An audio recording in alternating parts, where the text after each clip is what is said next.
A very good morning to you, and many thanks for joining us on yet another edition of Political Spectrum. We're coming to you live on 2023 is finally upon us. Well, assembly elections. Well, quite disappointingly, in the part of most Nigerians, INEC deferred the election by time, only this time to elect governors as well as representatives of their reactions to the conduct of the last presidential and national host.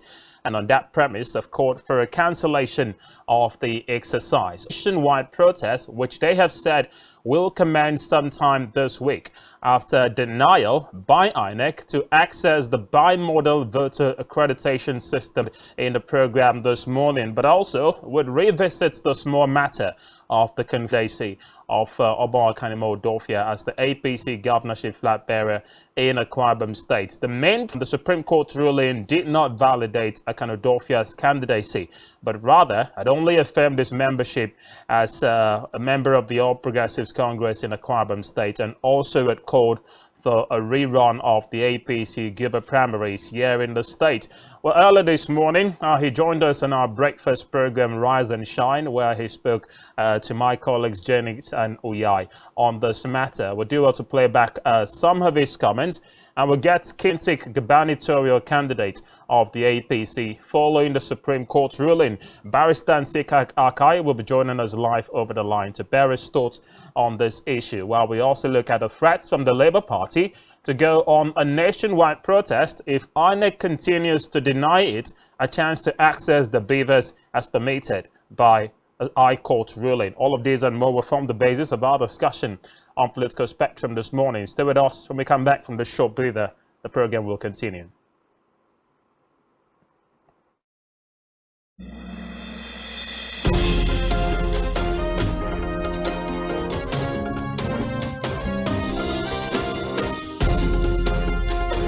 Elections holding from 25th February 2023, broadcasters are enjoined to make ethical reported broadcasting.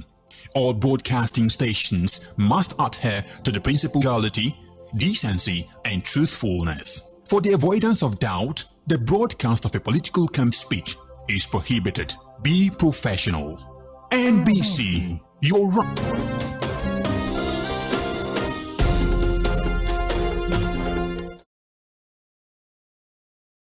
Welcome back, and thanks for staying with us as to all of our live programming. And for live feeds, you can also head to our YouTube channel, where you can subscribe your reaction in the closing stages of the program this morning, where you can join us via the numbers that will be displayed on your screen in due course. But before we go into the day's major talking points, let's quickly update you with some bits of information making the rounds in the political space across the country. And we'll start off with the news that the northern leaders under the umbrella of the Arewa Consultative Forum, the ACF, have cautioned President Buhari over the Central Bank of Nigeria's Naira redesign policy.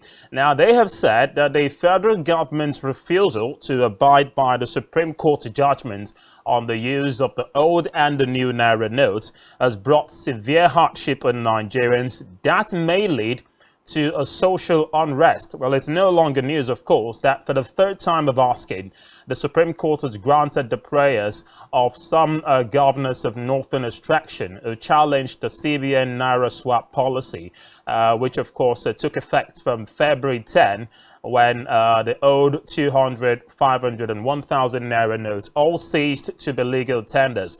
Following separate rulings on February 8 and February 22nd, on March 3rd, the Supreme Court upheld its earlier verdict by saying the old and the new notes can run concurrently until December 2023. Make that the end of this year. And they described President Buhari's disregard for its previous rulings as a sign of dictatorship. Well, just last weekend, some banks across the country, of course, were issued a notice by the CBN, who also made it public that they hadn't instructed any bank across the country to begin issuing out the old 500 and 1,000 Naira notes, as was the rumors or the news making the rounds, only reaffirming President Buhari's directive in the February 16 nationwide broadcast, where he authorized the CBN to only recirculate the old 200 Naira note which would remain legal tenders until the 10th of April. Make that roughly 3 weeks away. Well, if that is the position, there's only nothing but confusion across the country and the parts of most Nigerians as well as the court, whether or not to obey the Supreme Court's ruling or comply with Mr. President. And 1,000 naira notes have ceased to remain legal tenders and cannot be recirculated. So get this monies at your own peril, you would say. For some parts of the country as much as 20, but there are 16 states who joined the suit to challenge the naira swap policy, whom, according to good information, and have said they will comply with the Supreme Court's ruling. Well, from the statement by the ACF here, the highest court in the country has deemed that it is, or at least the manner of its implementation, that breaches the law. Now, the Secretary General of the Arewa Consultative Forum, in the person of Murtala Aliyu, who disclosed this yesterday, also said the federal government, it appears that those prayers have not been heeded, at least by the federal government. And it's a wonder. The question on everyone's lips is, what game is President Muhammadu Buhari playing? Because the initial reasons given, apart from the economic benefits of the naira swap policy, was that, in the president's own words, it was to deter anyone from mobilizing resources or thugs, as it were, to truncate the electoral process, which, by the way, was still truncated based on what we saw on February 25 in some polling units across the country, and the constant inundation of reports that the elections were marred by widespread irregularities that have been largely swept under the carpet, courtesy of INEC's decision to go ahead to announce and declare Bola Tinubu of the APC as president-elect, and also a good number of constituencies across both chambers of the National Assembly having certificates of return issued out to the supposed winners. And I've also said those with grievances can channel them to courts across the country. Well, this is just one of the issues that has brewed up in recent days, leading the likes of the Labour Party to threaten a nationwide strike, a matter would do well to revisit later on. But those are just some of the major feelers and a follow-up from the Naira redesign policy that has occasioned some level of hardship on Nigerians. Everyone is asking, when will this end? I mean, when will the sufferings Nigerians are going through, come to an end if basically there's a scarcity of cash, but the old and the new ones, and now we have conflicting stands by two of the serious arms of government, the federal arm of government and the judicial arm, taking different stands on those policies. Who are Nigerians expected to follow? Because the understanding is that when the highest court in the country gives a ruling, it should be binding on everyone.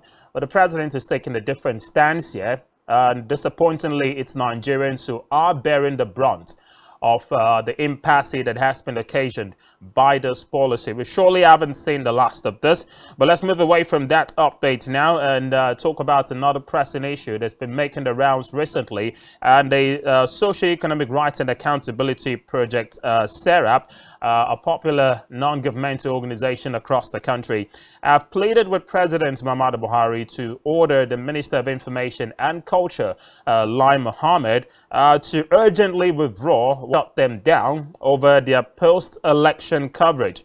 Now, it also threatened the legal action to compel the current administration to comply with the request in public interest. Now, don't forget that the Nigerian Broadcasting Commission, the NBC, had last week threatened to revoke the licenses of broadcast stations and also shut them down if they continue to allow what they call unpatriotic individuals on their platforms to make utterances that they described as subversive, hateful, inciting in the post-2023 presidential election. Now, in a letter dated yesterday and was signed by the Deputy Director of SERAP in the person of Kolawole Oluwadare, now SERAP have said that the threats, if not immediately withdrawn, would limit the freedom of expression and the ability of broadcast stations to cover important issues that hover around the just concluded 2023 presidential and National Assembly polls, and more importantly,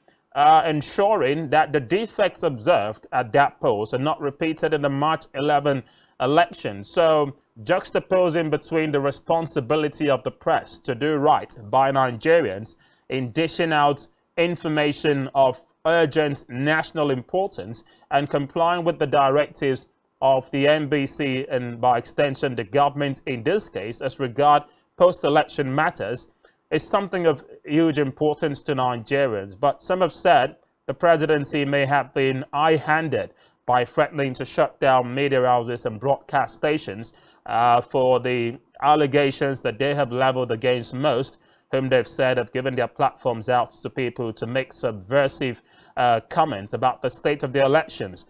We would, of course, have wanted the government to be clear as to what areas they feel subversive comments has been made, targeted at the conduct of this election. So if, ruling out the fact that there were irregularities observed in the election is now tantamount to making subversive comments, about the elections or speeches targeted at the government themselves, then it leaves much to be absolutely desired. And that's a worry, because the media does have a duty to inundate the public about the true state of things. So some have described this as more or less a witch hunting on the part of the government and broadcast houses that they deem not to comply with their directives, no matter how nefarious they are. So everyone appears to be in a fix here, but it's good that people of conscience have equally come out to say they will not allow such a threat, as they've put it, to stand, because the comment from the Minister of Culture,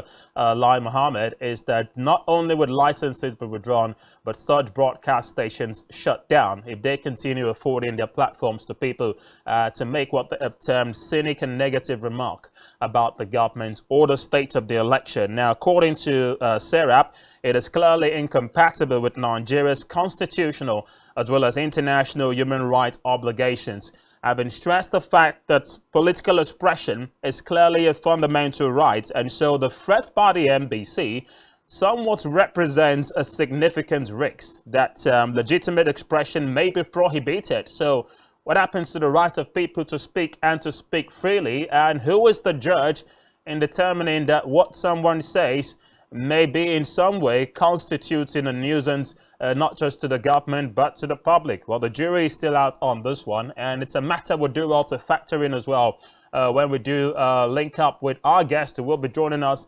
in a bit. When we come back from this break that beckons, we delve into the day's first big story, the confusion trailing a Supreme Court ruling last week that validated the candidacy of Akan Udofia as the APC gubernatorial candidate in Akwa Ibom State. While the APC and supporters of the party have seen this as a welcome development, the main plaintiff on the matter, former presidential aide Senator Enang, begs to differ.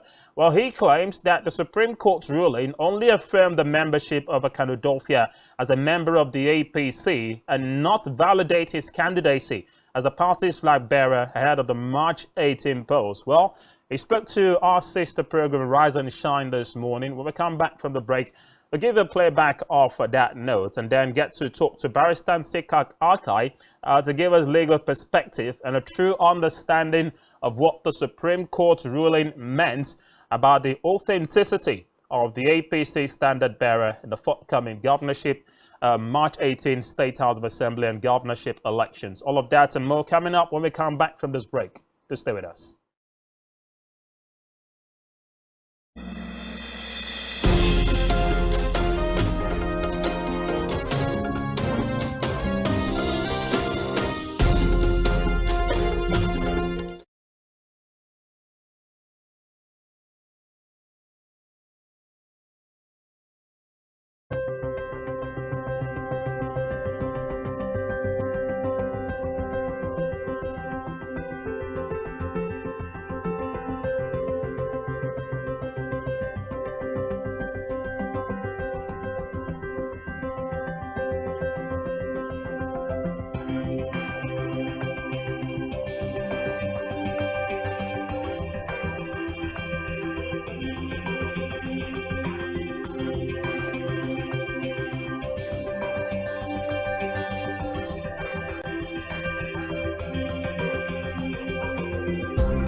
One truth not often told is about the transformation that Africa has undergone in recent decades. Africa is shaping its own destiny and should be referred to as the African opportunity.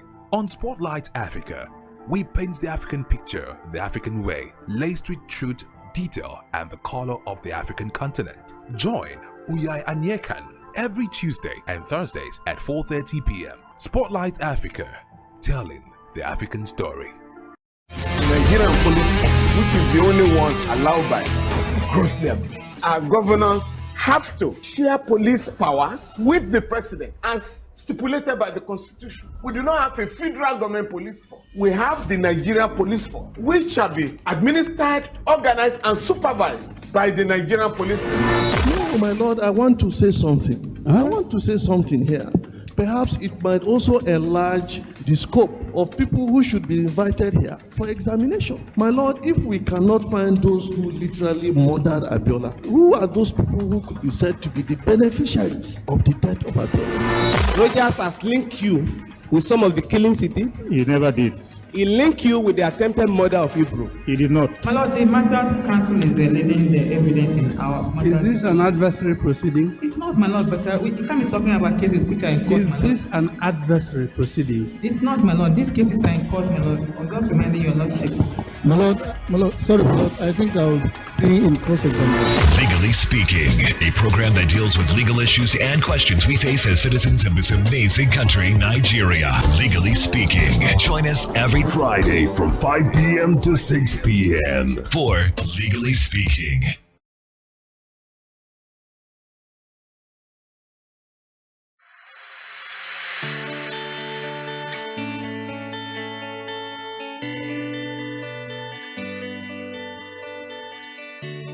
Every day, we bring you up-to-date information on topical issues affecting the common Nigerian. From issues on politics, Hello, Nigeria. I remain committed. security,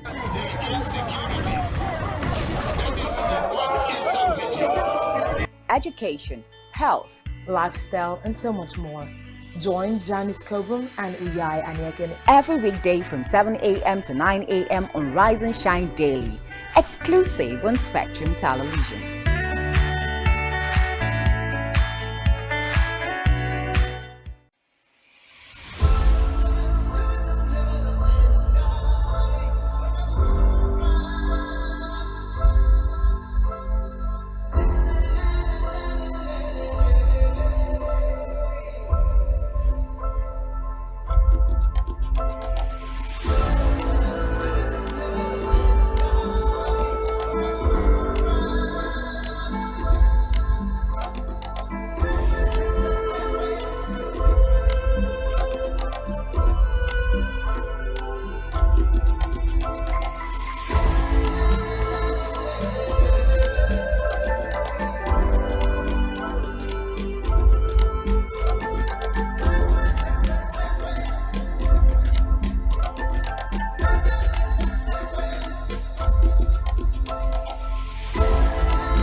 As Nigeria prepares for the general elections holding from 25th February 2023, broadcasters are enjoined to make ethical reportage their watchword.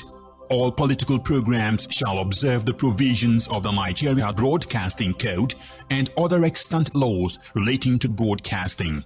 All broadcasting stations must adhere to the principles of pluralism and ensure equitable airtime to all political parties or views.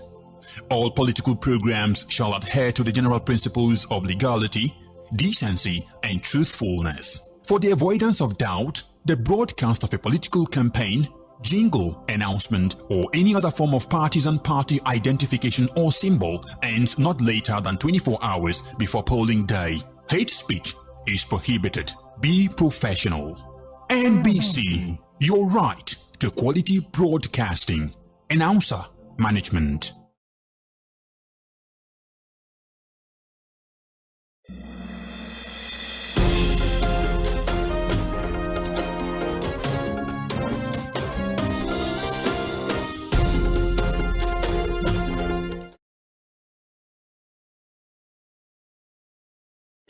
Welcome back, and thanks for staying with us. You're still watching Political Spectrum on Spectrum Television, and it's time to, of course, focus our sights now on the day's first big story, the reaction trailing a Supreme Court ruling last week that appeared to validated the candidacy of Akan Udofia as the governorship candidate for the APC going into the March 18 governorship election. In the lead up on after that judgment, we had spoken to a spokesperson of the Akan Udofia campaign organization when we had Barrister Akan join us last week.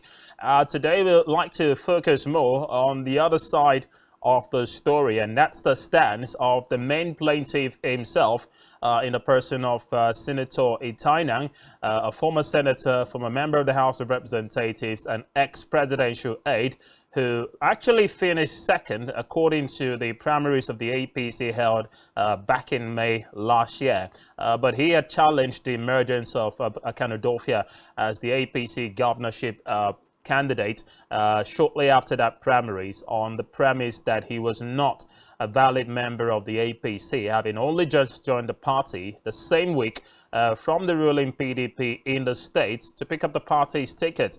And he decided to challenge his emergence in court, where a federal high court ruling led by Justice Agatha Okeke upheld his claims that Akan Udofia is not a valid member of the APC, and had called for a rerun of the primaries, excluding Akan Udofia from the new primaries that should have been held. Unfortunately, we didn't see any of that because Akan Udofia challenged the High Court's judgment and got his way through a Court of Appeal ruling that validated his candidacy.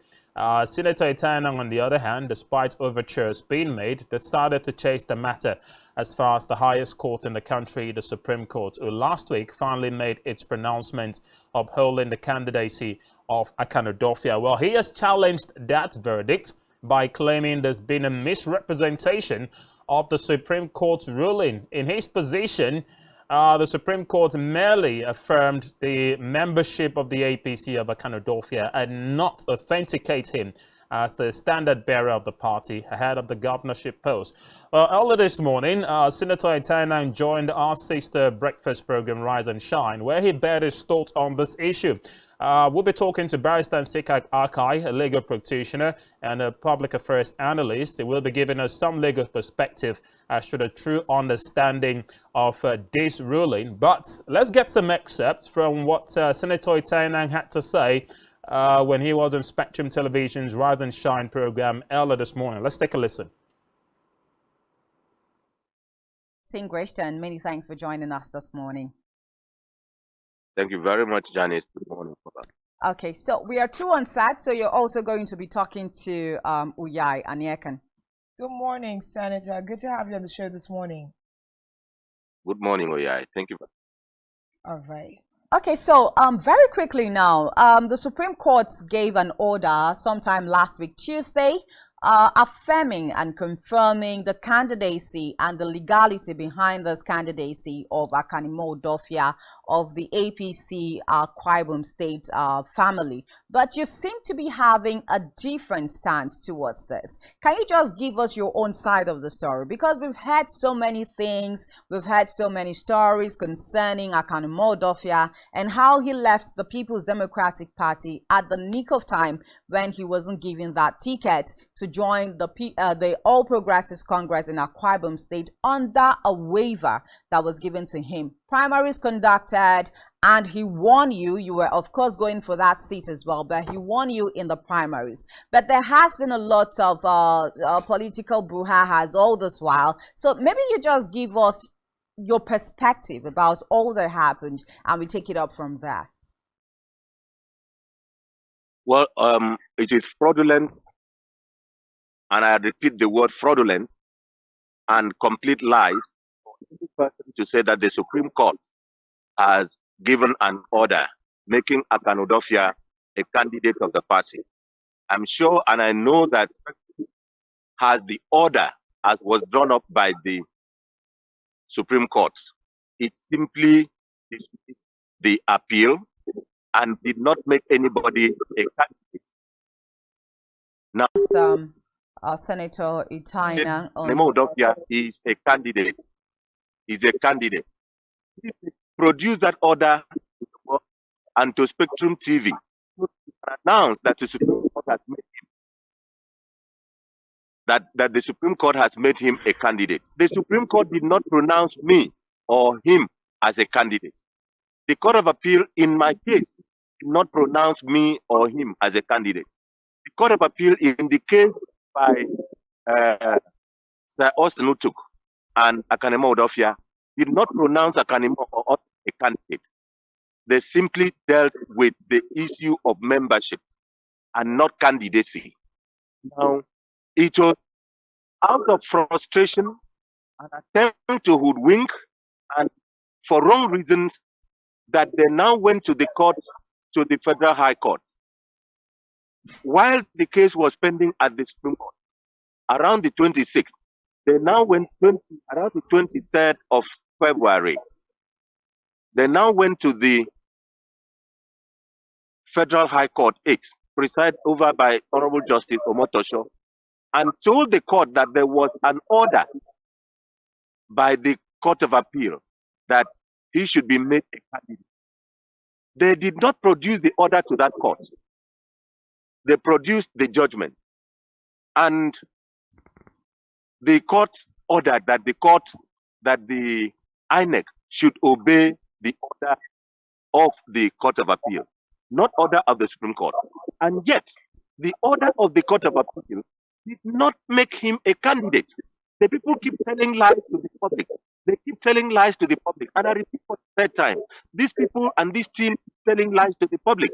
Please, I have taken up this issue. I'm taking up this issue with the National Broadcasting Commission that before a committee, before any broadcast house announce a court judgment, they should see the court judgment. The only thing that has been positive now is a Federal High Court order, which now says that INEC should just put him in obedience to the judgment of the Court of Appeal. Which judgment or did not make any order for him to be made a candidate. So where we are now is the INEC on the night of Friday, after I submitted my letter to him, and they saw the court order of his name as candidate and did not say with what we call in law caveat emptor, that is buyers beware, voters beware. It stays there, court order. That is, they're saying that INEC does not take responsibility for this listing. Are you with me? Yes. Yes. INEC does not take responsibility for this, and they're just obeying a court order of the Federal High Court. Now, if a case, I want to remind you that this same application was made to the court, and on 26th of January, Honorable Justice Mwite dismissed, struck out this, rejected the application that the case is pending at the Court of Appeal at that time. The case at on the ground that the Court of Appeal had on the 19th of January given judgment in the matter, and that they can no more take the matter, and that the matter is pending at the Supreme Court at my instance. Now, right now, the Supreme Court did not give any order making me, Senator Enang, a candidate, or making my brother Akanemo Udofia a candidate. So what INEC has listed is like the rule of pencil and eraser. They have listed, use the positive end of the pencil to write his name, and they will use the upper end of the pencil, which is to erase his name. At what, it is at risk what point? For the vote. But right now, I'm a party member. I'm a party leader.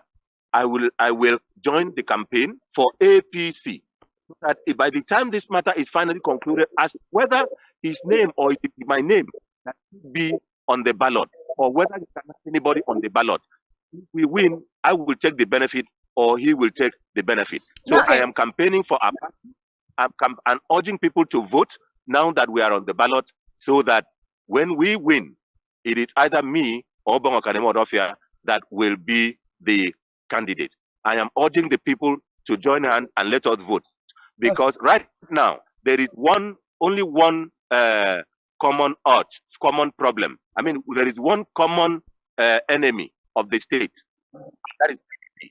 And again, we also want to say that right now, APC has won at the federal level for the presidency, and His Excellency Asiwaju Bola going to be the president of Nigeria. And Akwa Ibom cannot afford to vote PDP or any that not APC that will be working with the president and the party. Okay, I want to urge sorry. I like the fact that you're urging the people of Akwa Ibom State, to go ahead and exercise their civil responsibility. But there's also an allegation that you're no more a member of the All Progressives Congress in Akwa Ibom State. So where does that leave us? There is no such me as a party member, and there was no process of getting me out of the party. And I am not a member of the party. I'm not just a member of the party. I am a personification. I am the body and soul of the party. And so it is only me that can sack any person. Nobody can sack me from the party. So as it stands, you're still a bona fide member of the All Progressives Congress in Akwa Ibom State. Say it again? I said, as you stand, and from what you have said, you're still a bona fide member of the APC in Akwa Ibom State, and that's why you're still challenging this court ruling. I'm an acknowledged leader of the APC in Akwa Ibom State. Okay. There is also an allegation that the APC in Akwa Ibom State is divided, so more like there is a sideline of your faction and the Enang faction and Akan Udofia faction. Not forgetting also that this case that has moved, through the ranks of the courts at this time is a matter that usually should be solved just at party levels in terms of, who is a member of our party and who can be declared, a candidate of the party. But we see that you had moved, the emotion for this case in court. And right now, like you just finished explaining, the interpretations or the judgments of the court seems to be in a balance that is not understood by many. So talking about factions in the APC, what would you say about that? Is there a faction? Because a few moments ago, we just heard you say you will work with the APC, for the candidacy of APC, and then if APC wins, you will now have to clear between, maybe the court will now have to clear between you and Mr. Akan Udofia, who is the rightful owner of the win.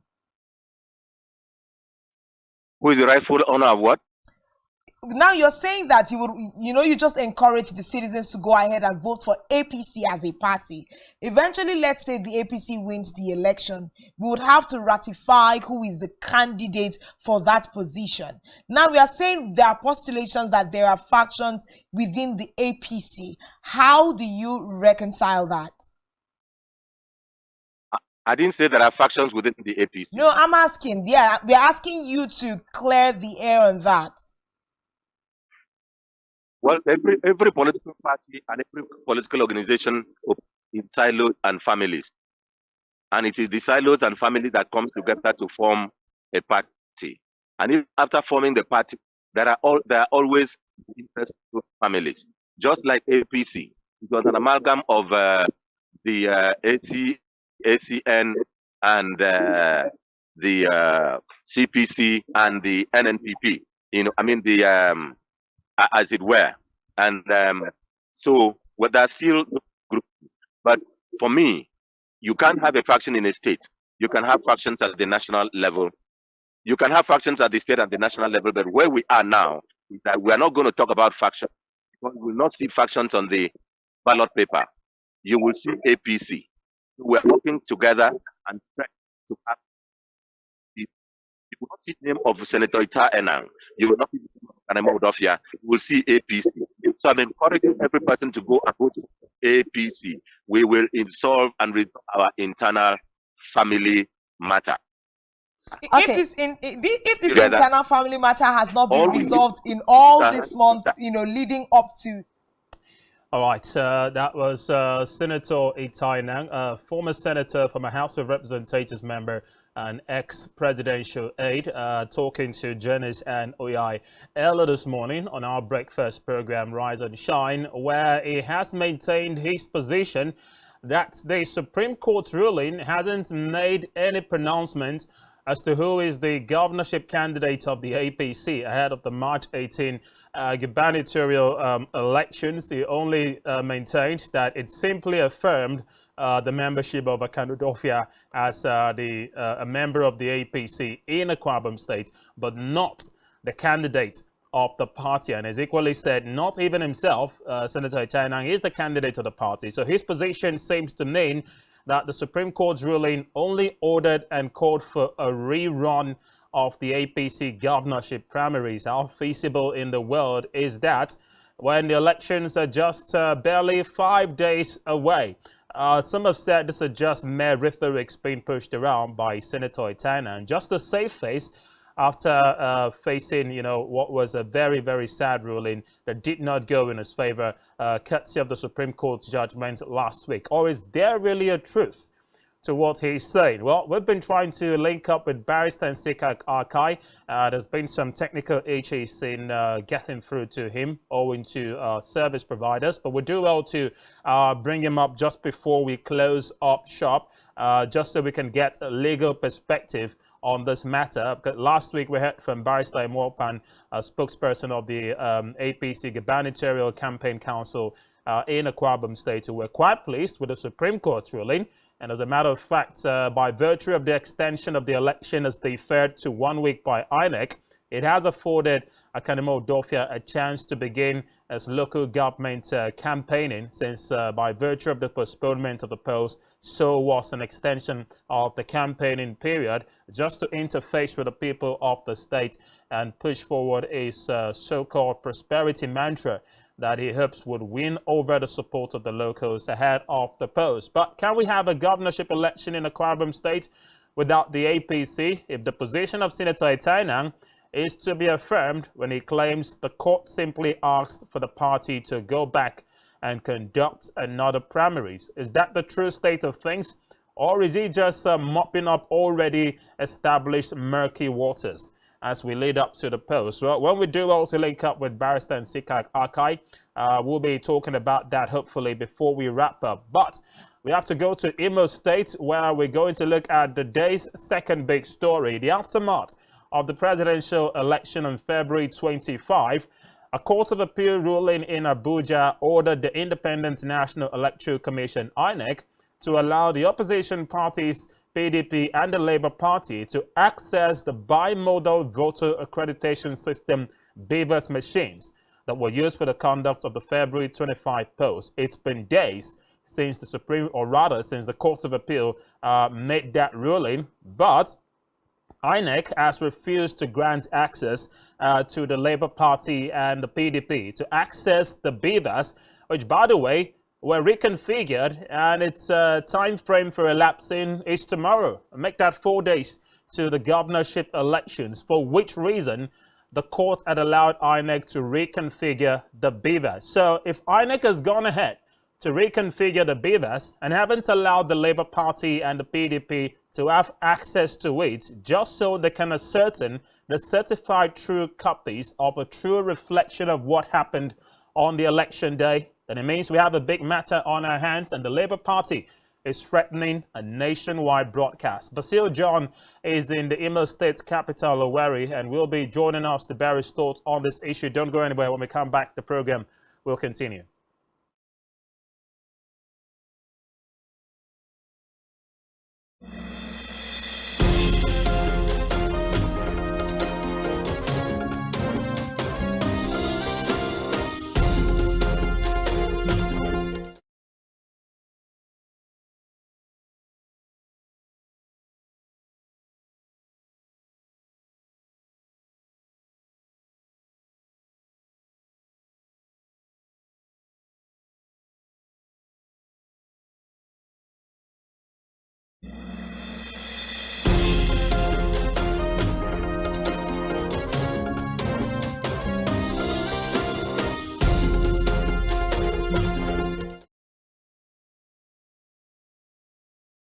Welcome back, and thanks for staying with us. You're still watching Political Spectrum live on Spectrum Television. As promised, we'll head over to our second story of the day, the purported planned nationwide strike by the Labour Party, who have threatened to protest nationwide in the event that INEC doesn't grant them access to the beavers as declared by a Court of Appeal ruling last week. Let's head to the southeastern part of the country and to Owerri, the Imo State capital, where Basil John is on standby to talk to us on the position of things and the position of the people of the southeastern part of the country, where the reasons put forward by the Labour Party to go on a nationwide planned protest. Basil John joins us on Political Spectrum. Good morning to you, and thanks for joining us today. Good morning, Raymond. Is show today.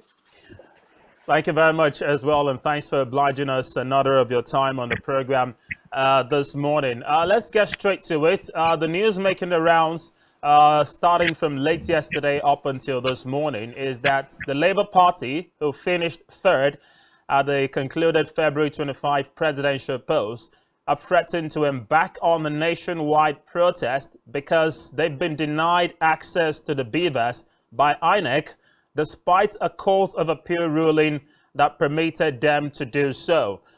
Before we even talk about the protest, a lot of persons have said this is unbecoming of INEC and more or less summarizes the fears that many persons have had that INEC may have been largely compromised. The reason for extending the governorship post to March 18 was because INEC needed time to reconfigure the beavers after it must have been accessed and checked out by the Labour Party and the PDP. The beavers have been reconfigured, as we were told, and the time lapse for that ends tomorrow. That's 4 days to the governorship post. And the Labour Party is claiming that they've not been given access to the beavers just yet. Just give us a sense of what you understand by all of this and whether truly the Labour Party is within its rights to head out for a nationwide protest. Well, I think that is a nationwide protest. Yes, it is. But even though now Nigerians will actually be protesting for different reasons, we are actually looking forward to having some sort of a mandate given them to go out and share their views, their disparities with the government. But also, if you actually check out the whole, process, the whole issue between the Labour Party, not only the Labour Party, the opposition, the Labour Party and the People's Democratic Party, and also the electoral umpire, the Independent National Electoral Commission, you'll understand that, the build up to this, the court verdict was actually a strong one. It had lots of people interested in what the appeal court was going to say if they would actually grant, the Labour Party their wishes, give them permission to actually have access to these materials, particularly the beavers. But, it took a twist, a huge turn after the Independent National Electoral Commission actually went to court and got a court verdict to reconfigure the, beavers, saying that, materials or information on the beavers will actually be, stored on a certain server. But it's quite shocking that, since then till now, INEC has gone on to reconfigure the beavers, as we are meant to understand, and this was supposed to be done in the presence of, this opposition party was supposed to actually be there to monitor it. But did it happen? Obviously not.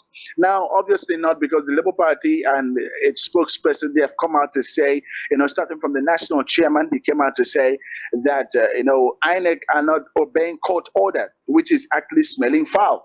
Now, if you're not obeying court order, which you're supposed to, before reconfiguring, give these aggrieved party members, these aggrieved political players, access to this material, especially after these aggrieved political players showed time without numbers that they do not have faith in the whole process.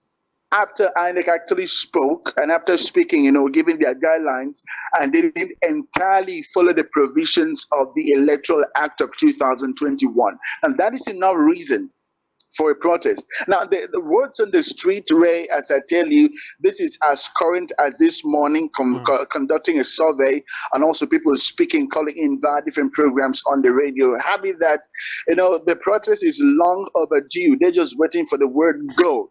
And some people are even of the opinion that the Labour Party's presidential candidate in the February 25 presidential election is weak, because we've actually seen Obi over time calling for calm by supporters, saying, let us actually be calm. Supporters of the Labour Party become obedient, be calm, follow up with what? Let's actually check and follow the normal process.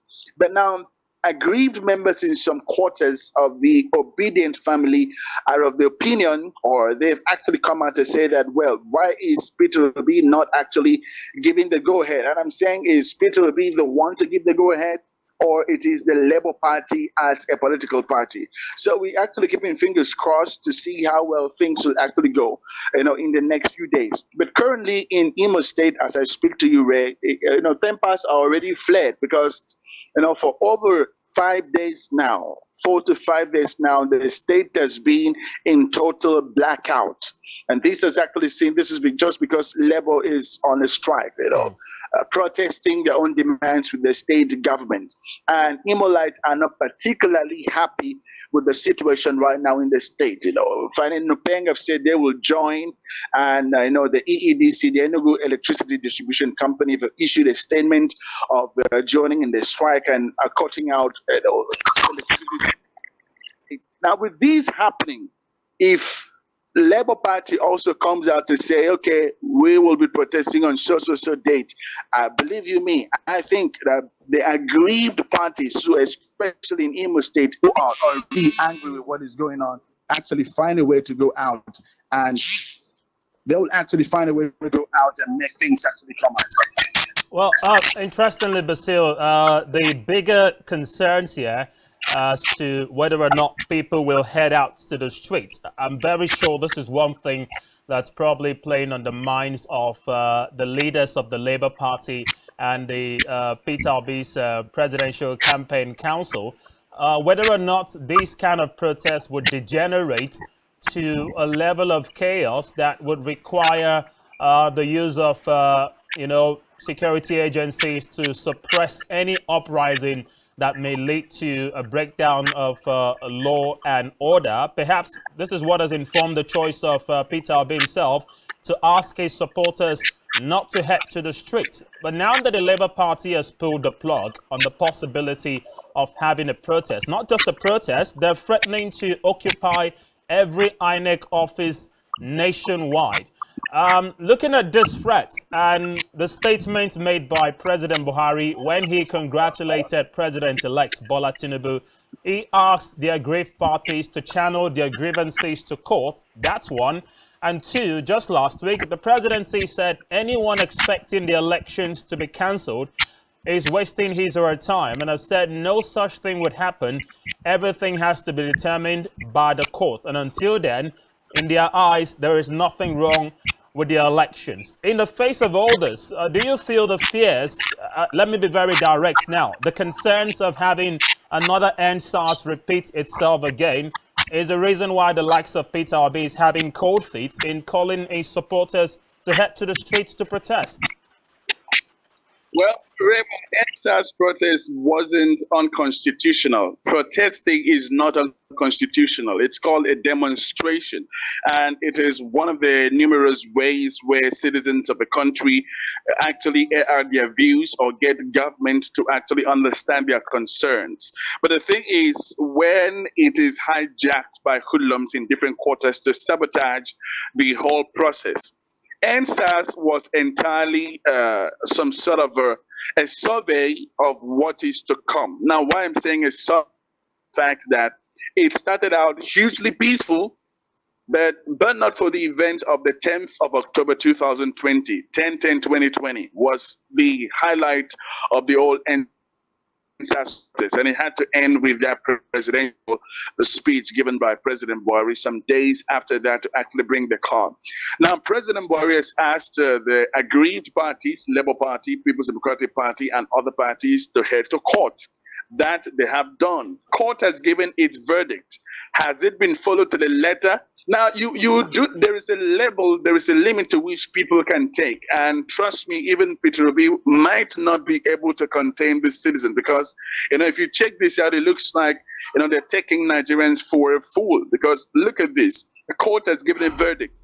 Court has ordered that this is what should be done. Has it been done? No, it hasn't. And it shows some sort of calculated effort in, it actually plays out and people can give different, different interpretations to it as they want to. The thing is, if Nigerians go out, protest, occupy INEC all over the place, and it is done in the rightful sense of it, in the true sense of a protest, peaceful demonstration. Now, believe you me, there should be nothing like violence. But if we see it as it happens, as it's quite customary in Nigeria, where some political players will actually pay some hoodlums to try and hijack the whole situation, try to cause mayhem, and the police, which we understand, or security operatives, will actually come at these protesters, that is where things will actually come out wrongly. Now, and who should take the blame? I think the government for not being able to protect. In Senate claims, citizens are always protected when they go out to protest. But in Nigeria, the reverse is the case. So who takes the blame? Not the protesting citizens, but the government who failed to protect these citizens from protesting, particularly the security operatives, whose job and responsibility is protection of lives and properties. So if let's say, for instance, now let's use this instance, Ray. We are 5 in a certain room, and we want to buy something, and they say, okay, let's actually give, schedule someone to go out and buy this thing. Let's actually elect someone, nominate someone. We nominated a certain person. Go out and represent us, get this stuff, and to the message we sent him.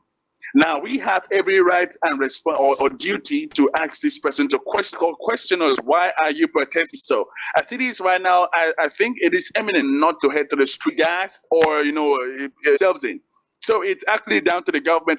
The essence for postponing the general elections was to allow... Are you clearly now? All right, hello, Basil, if you can get me clearly. Yeah, I can hear you now. All right, better. So, as I said earlier on, it's easy to envisage even much bigger problems here. Here we go again. I cannot hear you. All right, looks like we're still having challenges getting through to Basil. We'll hopefully rectify that very shortly, just so we can continue with the conversation. We still do have him online, though. Good morning to you once again, Basil. All right, we'll just do well to re-establish contact with him very, very shortly. So we ask you to please stay on. And don't forget, we're getting your reactions as well just before we do wind down on the conversation. All right, we do have Basil back on the line. Welcome back, Basil. Thank you, Ray. All right, okay, let's go ahead quickly. And I'm just going to put this as quickly as I can. Here is the bigger fix. INEC postponed the governorship elections by 1 week because it needed to reconfigure the beavers, which must have been checked out as expectedly, courtesy of that court ruling by the Labour Party and the PDP. So now that we know that the Labour Party hasn't had access to the beavers yet, and it's barely 5 days to go before the rescheduled governorship election. Now, they have said they're going to protest unless their prayers were granted. So let's say that perhaps the protest or another court ruling forces INEC's hands to finally allow the Labour Party to have access to the beavers. What this means is that the beavers will likely be reconfigured again in spite of assurances by INEC that the data and every document we needed on the server was still intact after the February 25 post. So aren't you worried that we might see another window given to INEC to again reconfigure the beavers just so the Labour Party and the PDP can have access to it? Don't forget the reasons why they extended it. They said the time frame for reconfiguration would not be enough. After the Labour Party or the PDP must have checked out the beavers before March 11. That's why it was extended to March 18. And now it's Monday. The Labour Party is yet to check out the Beaver. So what's going to happen now? Is there a possibility of another postponement of the governorship election? Well, actually, your question was quite distorted because of network issues. But going by the last thing you said, and everything to do with if INEC will extend or extend the governorship elections just because of the situation of the reconfiguration of the BVAS. Now, I personally think that that is not forthcoming. Now, whatever INEC is planning, it is actually down to them. And I think INEC, they have everything together. They should have everything in place. Now, quite revealed that, INEC actually sacked the head of ICT, director of ICT, a few months the, general elections, the February 25 elections. Yesterday, Festus Koye, National Commissioner of INEC, of course, Public Education, came out to say that it shows that INEC is not dependent on one particular staff. And I am saying this, you are not dependent on one particular staff, but you've had a certain group of staff or staffers who have been working for you, have been painstakingly getting the election. And come in a few months to the D-Day, you sack someone in a sensitive department as that, and you didn't really get the necessary replacement.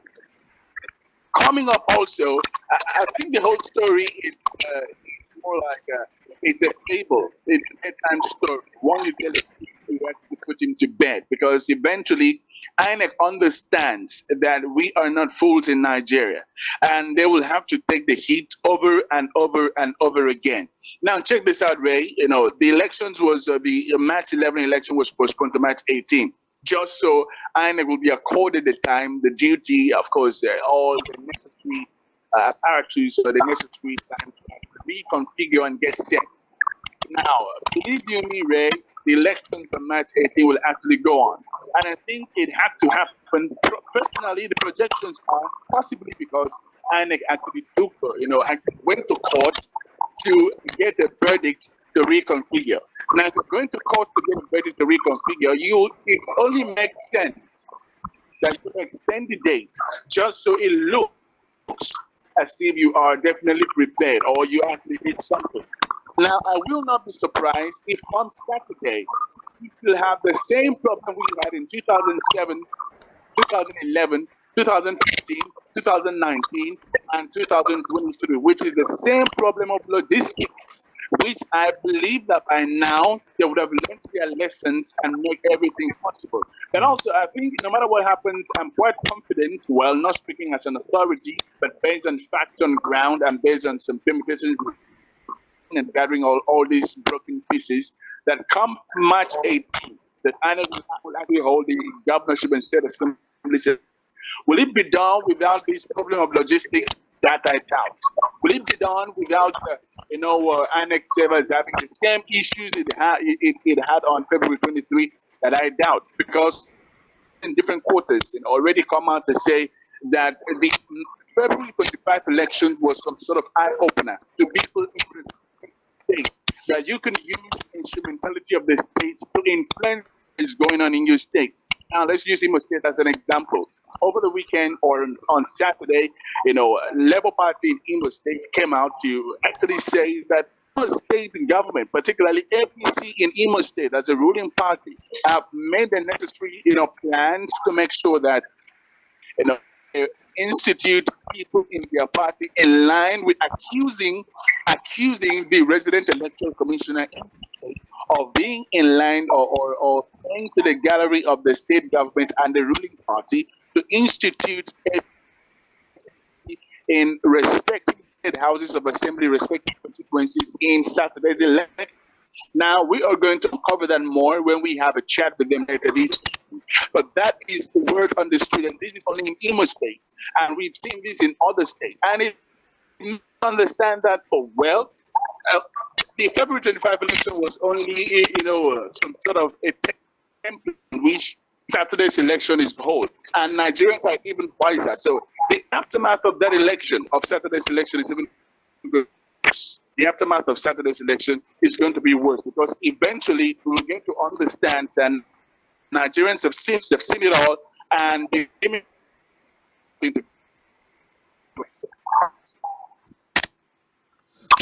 all right, we just gonna have to let you go, Basir, owing to the porous state of the line. But I think we just about had enough of a bulk of the things he had said, expressing concerns as well about the possibility of the March 18 governorship polls going ahead as scheduled.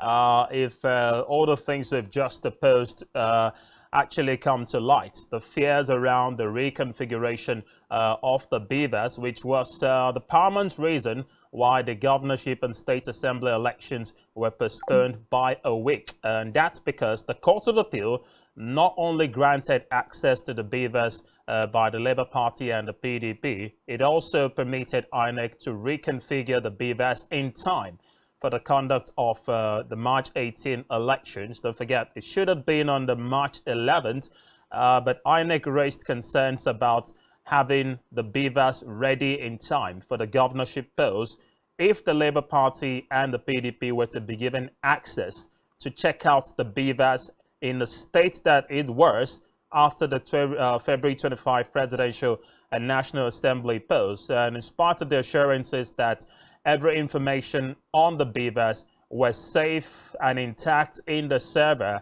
and cannot be compromised for any reason whatsoever, what is playing out today contradicts the expectations of people and only raises fears about the possibility of the present INEC, led by Professor Mahmood Yakubu, to be allegedly compromised. Otherwise, why did INEC quickly go ahead to adhere to the Court of Appeal ruling that permitted it to reconfigure the BVAS, but they've chosen to disrespect the same court's ruling that said allow the Labour Party and the PDP to access the BVAS? And it's important to note that the ruling that permitted access to the BVAS by the opposition parties came before the same court granted INEC permission to reconfigure the BVAS. There wouldn't have been a need for reconfiguration if INEC had posited that accessing this BVAS would not in any way tamper with the figures or the conducting of the March 11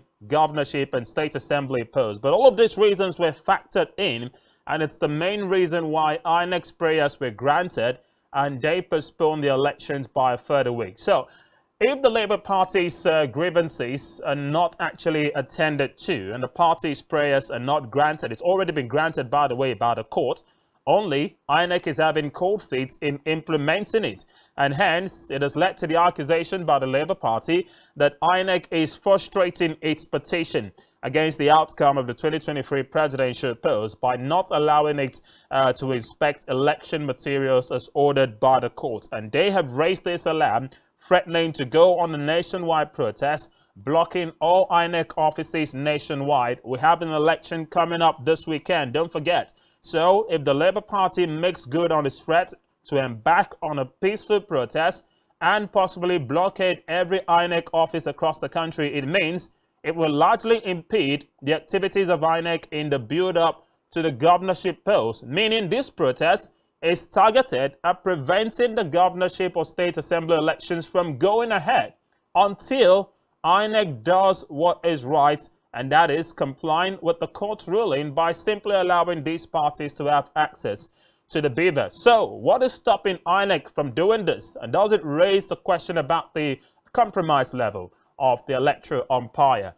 We're getting your reactions on this because, as we had promised, we'll open up the phone lines briefly for you to join the conversation so we can get your reactions. So feel free to reach us on the numbers displayed on the screen. But we'd like to advise as well that when you do call in, endeavor to keep the calls, the comments, and your reactions as moderate as possible. We do want to attend to a few of your reactions just before we wrap up. But a quick reminder of our major stories this morning. A follow-up on the aftermath of the Supreme Court's ruling that seemingly validated the candidacy of Akan Udofia as the APC governorship candidate in the Akwa Ibom State. Well, last week, of course, we heard from the Udofia's camp as well as the position of the All Progressives Congress. Well, early today, the main plaintiff in the case, former presidential aide Senator Enang, spoke to us this morning on our breakfast show Rise and Shine, where he maintained that the court did not validate Akan Udofia's candidacy. And also, we've been asking, is the Labour Party within its right to embark on a nationwide protest after being denied access to the beavers by INEC? Get in touch with us. We're chipping your reactions just before we wrap up on the program. Hello, good morning. All right, feel free to call us back again. And just to remind you and reiterate the standing rules on the program, that you keep your comments and your reactions as moderate as possible when you do call in. And don't forget, the conversation does continue on all of our social media platforms. Just head there and leave us a message. We do have the calls coming in. Hello, good morning. All right, feel free again to join us. We'll be closing up shop in a very, very short while. But just to reiterate on some of the things we've been able to establish across board on the two major stories we're looking at today, starting with the playback of Senator Enang's interview earlier this morning. We'll come back to that shortly. Hello, good morning. Hello, good morning to you. I'm sorry, I can barely hear you. When you call in, please do all to speak up so we can get you very, very clearly. Hello, good morning. All right, apologies. We still could not get you over the line, but keep on trying. We might be able to entertain maybe a couple of calls before we wrap it up on the program this morning. We're just trying to give you a brief summary of the positions established on the two matters up for discussion this morning. That Senator Enang has reiterated that the APC in the Akwa Ibom State, which he claims is still a member, in spite of the fact that the APC has said he has been suspended from the party. He says they do not have a governorship candidate ahead of the March 18 governorship post in Akwa Ibom State because he feels that there's been a gross misunderstanding of the Supreme Court ruling last week, which seemingly upheld the candidacy of Akan Udofia. But he says that was a different position. It only affirmed his membership of the party, but said the APC has no candidates in Akwa Ibom State as we speak, unless a rerun election or a rerun of the APC primaries is perhaps conducted. Some have seen this as just the mere gimmicks by Senator Enang to discredit the party in the eyes of voters and supporters as we head to the polls. And we may not see the last of this until, of course, the elections come proper. Hello, good morning. Hello, good morning. Welcome. What's your name and where are you joining from? My name is Ralph Collins. I'm calling from Lagos. All right, thanks for joining us. Go ahead, please. Please, I want to speak as regards the Key Court ruling. We cannot continue to adhere to this kind of lawlessness, where a court of law will adhere to some issues and say, let's go this way. And people will downplay the rules that is being guided in the law. How can we continue in this way? Now, before the INEC approached the court, there have been a ruling that says, allow Labour Party and PDP to access the beavers to make sure that they are certain what happened actually. They will have it maybe at a hard copy or so or something like that before they go for reconfiguration of the beavers. Why is it that we cannot adhere to the laws of the nation? Are we going into anarchy or what? How can we be going this way? How can a country that is so blessed this way be heading to doom and we are keeping quiet? We are the citizens and we approach the court for justice and each time we are turned down. Can we continue this way? This is my own question. Thank you, my brother. Thank you very much as well for joining us from the commercial hub of Lagos. But we're not approaching doom, by the way, as a country. Let's keep our fingers crossed. But we've already established, and as posited by Basir, who joined us from Owerri, that the right to protest is a fundamental provision in the Nigerian constitution, and that's been backed up by the statement issued by the Labour Party when it said it would embark on a protest to blockade INEC offices nationwide, but peacefully. Well, the hope is that the protest will not be truncated or hijacked by hoodlums, as was the case in the NSAS protest we saw back in October 2020. But the position of the Labour Party is clear on this. They will barricade INEC offices until the electoral umpire complies with the Court of Appeal decision that said allow the opposing parties to, of course, access the beavers. It makes nonsense of the claims by the presidency and the government that aggrieved parties at the end of the February 25 presidential and National Assembly polls should not head to the street. That was the plea made by the president. But he said, take your grievances to court. But now the court has made a position. INEC is feigning to comply with it. So what is the position of the government here? And it perhaps explains the reason why several calls have come in from different quarters urging Mr. President to sack the INEC chairman, Professor Mahmood Yakubu, for a flagrant disregard of laid down guidelines and procedures. But before you take off the peck in someone's eyes, you perhaps have to remove that in your own. Mr. President, for a third time of asking, has disregarded the Supreme Court ruling on the Naira swap policy. How then would he force or occasion INEC to equally respect a Court of Appeal ruling on the provision of the Electoral Act? Well, these are more issues we'll keep on focusing on as we lead up to the March 18 reshadowed governorship and state assembly polls. But that's the size of the program this morning. Thanks for joining us on Political Spectrum. The program would return tomorrow.